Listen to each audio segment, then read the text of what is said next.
Football খেলে গেছে অনেক লেজেন্ড, কিন্তু সব লেজেন্ড একটা নামের সামনে মাথা মতো করছে। ওই নামটা ক্রিশ্চিয়ানো রোনালদো। পেলে বলেছেন, রোনালদো সর্বকালের সেরা খেলোয়াড়, ওর মতো অ্যাথলেট আমি দেখি নাই। দিয়েগো মারাদোনা বলেছিলেন, রোনালদোর সাথে কারো তুলনা হয় না, ওর মতো কেউ হতে পারবে না।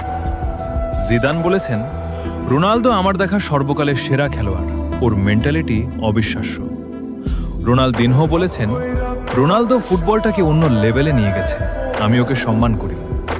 মেসি বলেছেন, রোনালদো কে যে বোঝে না, সে ফুটবলই খেলাই বোঝে না।